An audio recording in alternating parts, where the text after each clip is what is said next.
बिस्मिल्लाहिर्रहमानिर्रहीम। अस्सलाम वालेकुम फ्रेंड्स, मैं हूं फ़ातिमा और आज मैं आपके लिए खट्टी मीठी ज़बरदस्त सी इमली की चटनी लेकर आई हूं। रमज़ान है तो इसके लिए तो ज़ाहिर है इसको रोल्स के साथ, पकौड़ों के साथ, समोसों के साथ खाएं, आपको बहुत मज़ा देगी। केचप को आप भूल जाएंगे। सबसे पहले मैं यहाँ पर 1 पाव इमली ले रही हूँ। इसमें हम 1 गिलास पानी डालेंगे और 2 से 3 घंटे के लिए भिगो के रख देंगे ताकि हमारी इमली थोड़ी सॉफ्ट हो जाए। अगर भिगो के ना भी रखना चाहें तो कोई बात नहीं, आप बॉईल कर लें।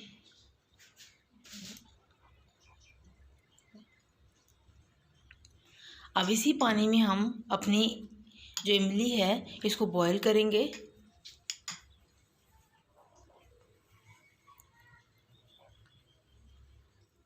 हमारी इमली को भीगे हुए तकरीबन 2 से 3 घंटे हो चुके हैं। अब हम इसे बॉईल कर लेंगे। सबसे पहले मैं एक पैन लूँगी। पैन में 1 गिलास पानी डालेंगे और जो हमने इमली भिगो के रखी हुई थी वो भी इसमें ऐड कर देंगे पानी समेत। अब इसे 7 से 8 मिनट तक पकाएंगे ताकि अच्छे तरीके से इसको बॉयल आ जाए, अच्छे से ये सॉफ्ट हो जाए और इसका पल्प निकालने में हमें आसानी हो। अच्छे से हमारी इमली जो है वो पक चुकी है।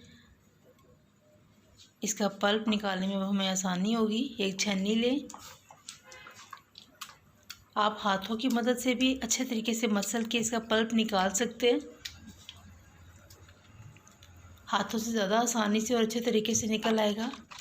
अगर आपको पल्प निकालने में परेशानी हो रही है तो आप जूसर ब्लेंडर में अच्छे तरीके से ब्लेंड करें तो भी आपका पल्प बहुत आसानी से निकल आएगा।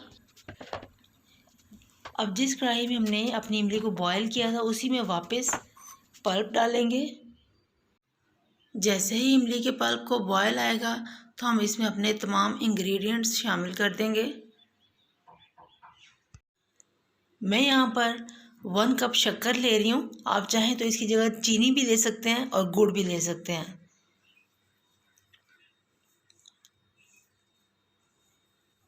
ब्लैक पेपर ½ टी स्पून जाएगी। Salt ½ tea spoon.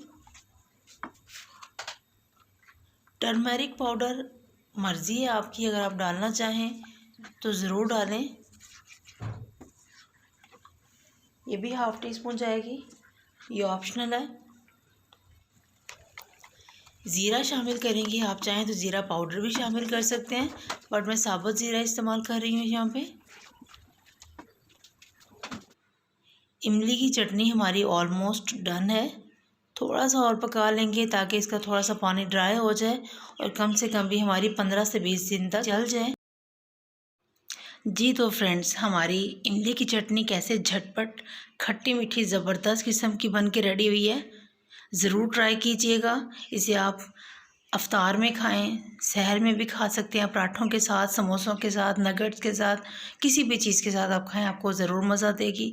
अगर आपको मेरी आज की रेसिपी अच्छी लगी है तो प्लीज़ मेरी वीडियो को लाइक करें। अगर आप मेरे चैनल पर नए हैं तो चैनल को सब्सक्राइब कर दें। बेल बटन को दबाना मत भूलिएगा।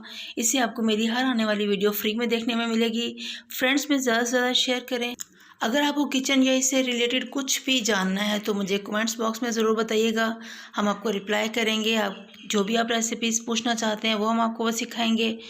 फिर मिलते हैं एक और नई रेसिपी के साथ। तब तक के लिए अल्लाह हाफिज़।